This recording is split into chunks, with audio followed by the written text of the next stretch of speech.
The only thing missing from Davius Richards' already exceptional career is an HBCU Player of the Year award, and it feels like it's his to lose this season. Oh, yeah, it's Locked On HBCU. Play my music. You are Locked On HBCU, your daily podcast covering HBCU sports. Part of the Locked On Podcast Network, your team every day.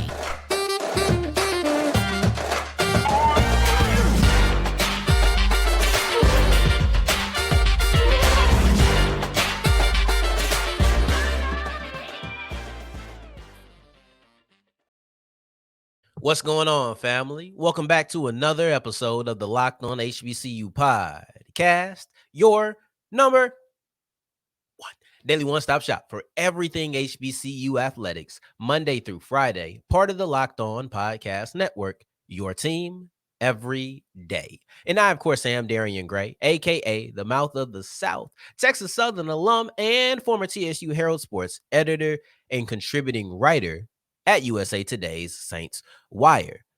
Just because the mic cuts off, you know the drill. It does not mean that the journey is over. It just means it's time to follow me on Twitter at South Exclusives. Starts with an S, ends with an S. Today's episode will end off with us talking about how the NCAA is capitalizing on the growing popularity of women's basketball. But we start off with a two-part about Davius Richard, the North Carolina Central quarterback, and why the only thing missing from his career is an HBCU Player of the Year award. And honestly, this feels like the year for him to get it done. We'll start off why that's the only thing missing. And not only is that the one thing missing from his resume, I feel like head coach Trey Oliver is setting out to make sure that the resume ends up fulfilled at the end of 2023. So, head coach of North Carolina Central, Coach Oliver, was on a preseason show with a bunch of other coaches at different times. And during his time slot, he kind of talked about the progression of Davius Richard. And he said that last year, about halfway through the season, he realized that Richard is the best quarterback in Black college football. That was what his realization was halfway through the season. But his second realization was that he's not going to win the Player of the Year. He simply won't have the numbers to do it. He felt that being pulled in the fourth quarter, not really running up the score, it didn't allow for Richard to honestly be able to compete. I'll say this to Oliver. Honestly, I don't know if the numbers were as slanted as you're making it sound right now. I thought that Richard and Sanders, their stats, when you look at total yards, not just passing, because you'll see with Richard, you have to make sure you account for his legs. I thought the numbers were relatively even, and the biggest deciding factor was the fact that Jackson State was undefeated. But Richard 100% had MVP numbers, right? Like that's not, it was less about what he didn't do, right? And it was more so about other things, but he had the numbers. And if he has those numbers this year, he will be an MVP. But like I said, the reason I feel like they're setting out to get him that is because in the same interview, right after he said, you know, he didn't have the numbers, he said, we're going to unleash him this year. So, A, that tells me maybe they are going to run up the score. If North Carolina Central has an early, big fourth quarter lead, you might still see Davius Richard passing the ball. Sometimes these are things that you need to do. When you're winning, sometimes you need to just add on top of that so that he can be an MVP. You know, it's not really what you want to do, but sometimes you have to. Now, the reason it's the only thing missing, and I think it is the right call, however you get it done, I do think it is the right call to make sure that he at least puts his best foot forward to getting that award. It'd be the culmination of a phenomenal story. You know, he came in as a true freshman, as the fourth string quarterback. I don't think that's too abnormal. I think true freshmen who come in at quarterback and they don't redshirt, true freshmen, they typically start low on the depth chart. That's not, I'm not going to say most of the time, but it's frequent enough for you to not be surprised by it, right? He started 10 of the 11 games that North Carolina Central played his true freshman year. He went from being a fourth string quarterback to being the starter in week 2 and never relinquished that title. That's not normal, right? We don't talk about how that's not abnormal for him to be a fourth stringer. The fact that he came in and started most of the year after that, that is abnormal. That's not something you see all the time. It's usually either they're a fourth stringer, they have to work their way up slowly, or they're the starter, maybe the second stringer, and then you get in. It's not often that you see things like what Richard did, where he went from fourth to first in 2 games without any kind of injuries, like North Carolina A&T last season, where they went to 3 quarterbacks in 1 game. So like that's a rare occasion to where you have this. In his sophomore season, which was impacted by the pandemic, he ended up having to wait an extra year before he could get into his sophomore year. And I wonder what impact that had on his development. I wonder if that extra, basically having 2 off seasons, if that really helped him. I don't think that there's any sort of experience that is greater than actual gameplay against an opponent. I don't. But I do wonder if maybe he progressed a little quicker in his collegiate career because he had 2 off seasons, but didn't lose or use a year of eligibility in between those off seasons. Because when he came back in 2021 as a true sophomore, he was a second team All-MEAC quarterback. Okay, cool. Then you get into this past season, and that's the year. That's when everything skyrocketed. It took off. He comes in, he wins Player of the Year. First team All-MEAC quarterback. He wins a championship. That's where you get everything. You have the story. You have the championship, which is probably greater than anything else, even greater than this MVP that I think he needs to complete his resume. It's a question of what else do you want from him? Now, I do believe that he's going to have the all-purpose yardage role or record after this season. Health assumed. With all of this, health assumed. I think that he does go ahead and take that. I don't think that he takes the passing record. I think that that's a little too far, to be honest. That's 4,000 yards away. I don't think he's going to do that. But the all-purpose is only 2,400 away, and he's never finished with less than 2,400 after his freshman year, and that's when he missed the game. So anytime he's played a full season, he has hit 2,400 total yards. So right now he's second in passing. He's second in all-purpose yards. You could make an argument that record is something else to achieve. But I kind of look at the record the same way I look at winning a second championship. That's upgrading something you already have. He's already a North Carolina Central legend, period. So that's just upgrading your already status, your status that you already have, excuse me. But winning an MVP is something he has never done. Nationally, it will be great, and I think it would be deserving, and I think it would be the great end of a story for Davius Richard to be recognized as the best football player in Black college football at least one time. I think that if it doesn't happen, it would be the one thing that he's like, man, I wish I could have got that. And because I feel that way, I can say with confidence that the only thing missing from his resume is a Black college football MVP, Player of the Year, however you want to phrase it. But moving forward, I'll tell you exactly why it shouldn't be missing for long. It's his award to lose going into 2023, and we'll talk about that as we continue with Locked On HBCU.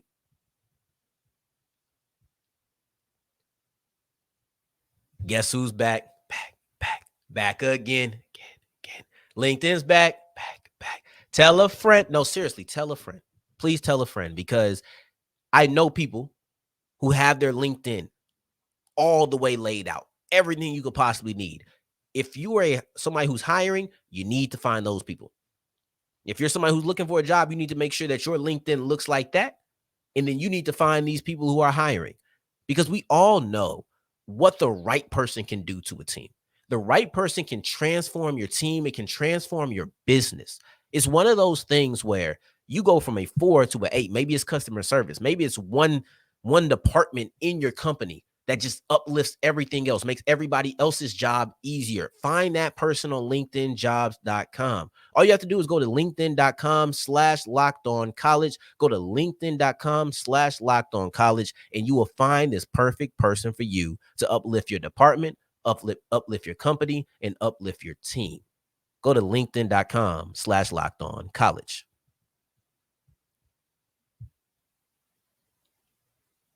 As we continue rolling on today's episode of Locked on HBCU, I appreciate you for making us your first listen of the day every day. For my everydayers, on Friday's episode, what you have to look forward to is our list of HBCU players who have been identified as Shrine Bowl players to watch. You need to check out that, and I'll tell you why you need to check out that list on Friday. But in addition to being the only thing missing from Davius Richards' resume, I think that the MVP is not only realistic, I think it's his to lose. This is his year to win this award. See, I've said it before. All you have to do is have a repeat. If he looks like he looked last year, he will more than likely win the MVP.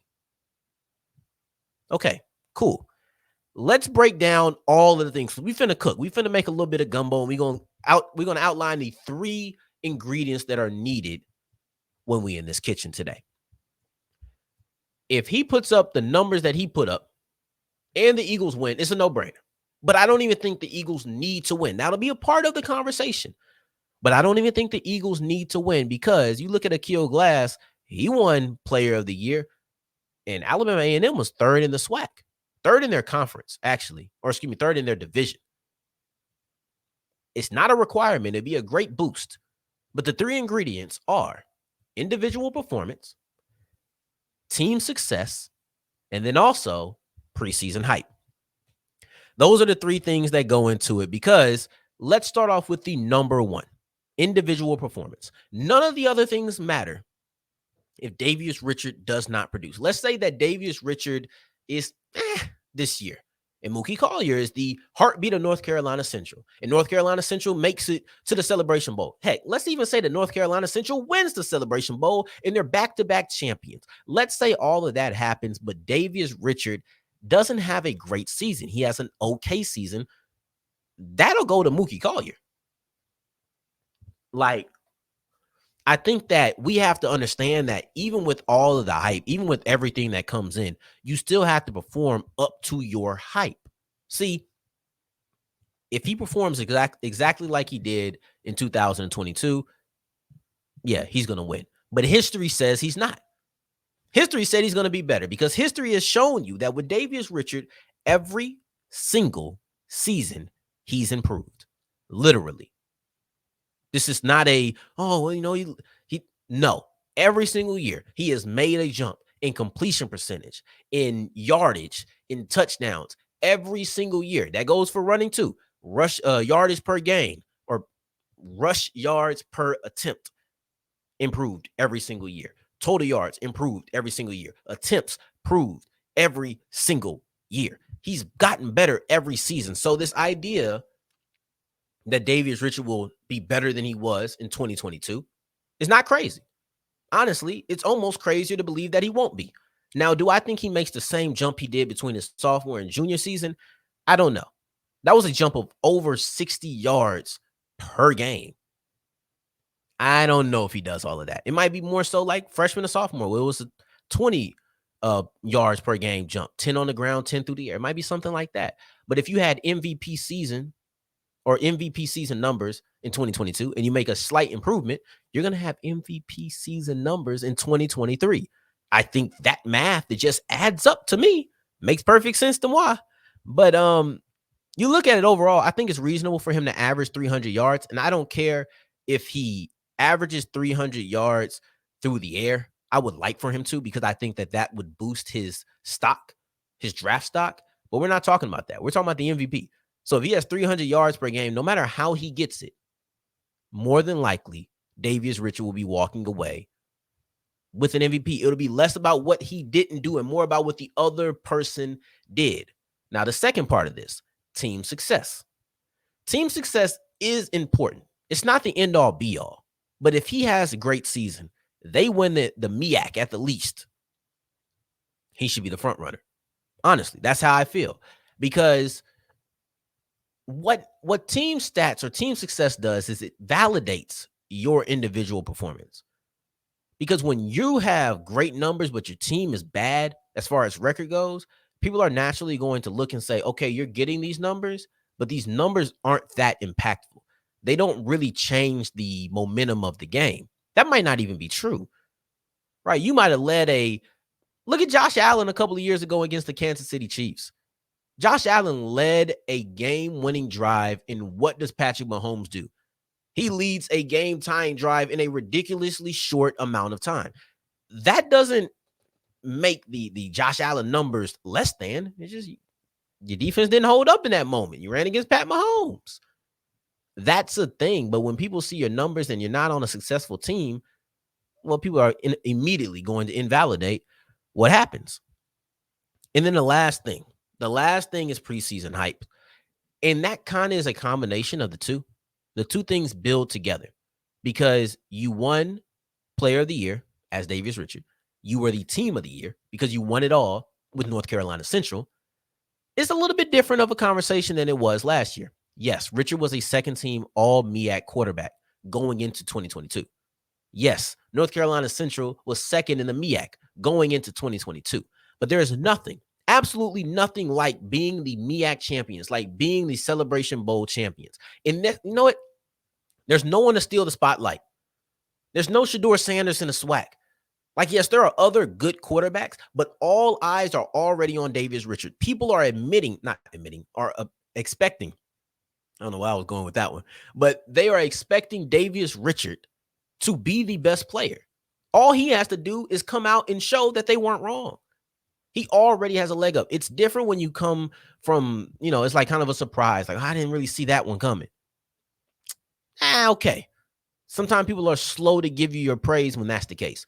Nobody is going to be sleep on Richard or the Eagles. They're going to expect greatness out of them. And if greatness comes from them, then he'll be the award winner. It's just that simple. The preseason hype gives him a leg up. It gives him a head start. It makes it to where this is his award to lose. And if his individual performance and the team success of North Carolina Central adds up, he won't lose it.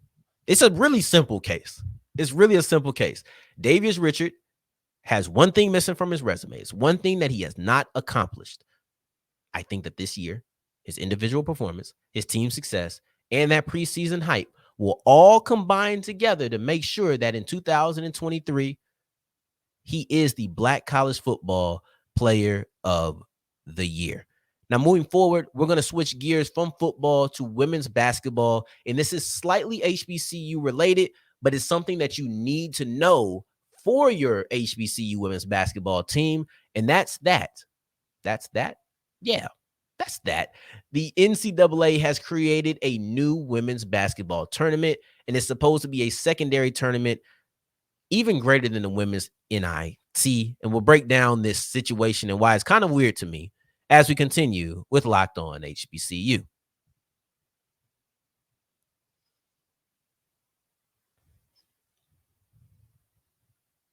The NCAA is capitalizing on the growing sport of women's basketball. I appreciate you for making us your first listen of the day every day, making it all the way to segment 3. I thank you 2 times for that.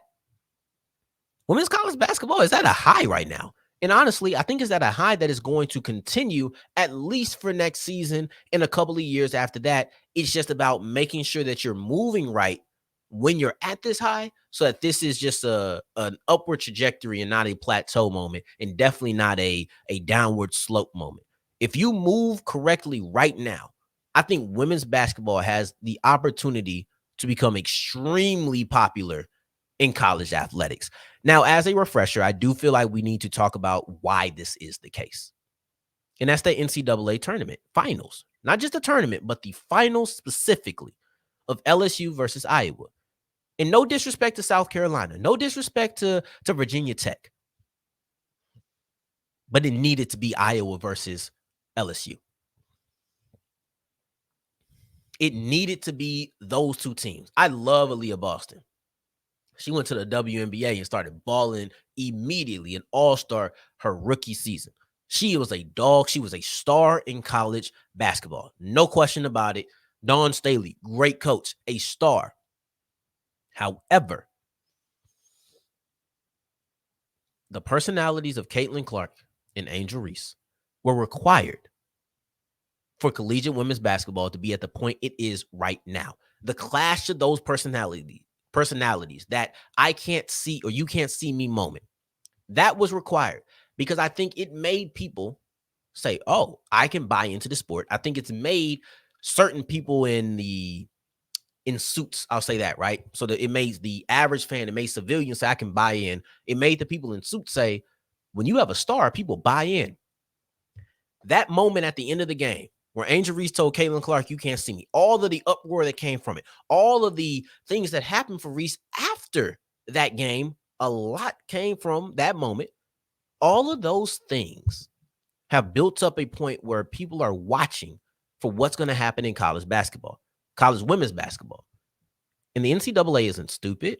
They know that. They've seen it. They want to capitalize on it, and they're doing that by bringing in a new tournament. This is essentially going to be the women's version of the NIT, even though there already is a women's version of the NIT. I'll explain what I mean. It's positioned like the men's NIT. That's a lot of NITs, bro. It's a lot of like NITs for real. But the women's NIT is not positioned like the men's version. It isn't. It's positioned like this. It's kind of positioned like the CBI. I think that's the name of it. TSU went to this tournament. Was it my senior? No, it was my junior year. We went to this tournament. It wasn't the NIT. Wasn't a big tournament. It was none of these things. To us, it was big, though. It was very fun, right? So it's not to degrade these other tournaments. It's just to say that the NCAA tournament, March Madness, is the one. Really, that's all that anybody cares about. Let's just be honest. Like, most people are not checking for anything other than March Madness unless their team is in it. Okay? I'm just being real. Just being honest. But the NIT is kind of positioned as this secondary thing that you should care about, even though I don't think that people do. It is positioned as this thing that you should care about. In the Women's Basketball Invitational Tournament, the WBIT is going to be positioned like that. It's going to be the secondary tournament that you should buy into if your team is not in the March Madness. So this is the way I look at it. Everybody cares about March Madness. Everybody wants to see it. That's something that your team doesn't even need to be there for. The NIT is something that if your team is there, you're probably going to care until they're not. In all these other tournaments, you don't care. Maybe even if your team is in those tournaments, you don't really care. So it's two that people care about. March Madness, NIT on the men's side. And then now you have March Madness in the WBIT on the women's side. Where it kind of loses me is, why do you need to do that? Why can't you just make the WNIT a little bit more important? I'll give you this. The WNIT is independent. It's not owned by the NCAA. It's not funded by the NCAA. So it's different. But I wonder if you couldn't have just bought the rights. It just makes more sense for you to have men's March Madness, women's March Madness, men's NIT, women's NIT. Maybe it was hardball. Maybe they couldn't get that conversation rolling. Maybe they just didn't want to do it. Maybe they wanted to create something of their own. I don't know. But that's what I would have tried to do had I had the option, right? But now it's like you're going to have 32 teams instead of the 64 that are in the WNIT. You're going to have 32 teams. So now you have 100 teams who will make postseason basketball that people care about. 68 in the March Madness, 32 in the women's BIT. Cool. The question will become, and this is what I'll give you the question, I'll give you the answer after. The question is kind of, where do the teams who won the regular season title but didn't win the tournament, where do they go? Because they went to the WNIT prior to this. But I would assume that you're going to go to the WBIT. Because the NCAA, when giving out their presser, all the articles say this is going to operate like the men's NIT. And that's what happens in NITs. You go, if you didn't, it's basically like the automatic, there's an automatic qualifier for that. All right, cool. So the BIT is going to be the spot to go to. The NIT has a 48-team tournament coming in now. So now they've lessened their teams by 16 players, or 16 teams, excuse me. Will we have an HBCU, 2 HBCUs specifically, in the March Madness? Maybe one in the NIT and one in the BIT? Time will tell. They haven't quite worked out how the 48 teams in the NIT. This is a lot of letters. This is a lot of letters. I hope that you're following. I'm following because I'm saying it. And I know I haven't messed up any of them yet. But this is a lot of letters. And literally the N stands for national, the B stands for basketball. This does not help in any kind of way. I have to say the letters for the letters. What I'm going to say, W-bit, W-knit, doesn't really work. Good thing we're almost at the end of this. I won't give you too many more letters after this. But overall, I wonder if each of the 3 tournaments will end up having HBCU representation. They're going to go to the W-bit because the NCAA is going to fund it. You're going to be able to travel for free instead of paying your own way. Yeah, that's the one they're going to go to, more likely than not. It might even be mandated. That might just be the one you have to go to. But I don't understand why you would pass up on it. It'll be interesting to watch to see how postseason basketball looks. But overall, I think having a prominent secondary women's basketball tournament is a smart move by the NCAA because you see the sport growing by the day. And if you want to capitalize and strike while the iron is hot, this was the correct move to do it. And I appreciate you for also making the correct move of making this your first listen of the day every day. I don't think that there was a better move you could have done. And there's not a better move I could have done than to talk to you for 30 minutes today. Thank you for that. But I appreciate you sincerely for making us your first listen of the day every day. On Friday, we'll be back to talk about the HBCU players who made the Shrine Bowl watch list and then also why that is an actual important thing on Friday's episode. In the meantime, in between time, until the next time that we hear each other, family, take care, stay blessed. Peace.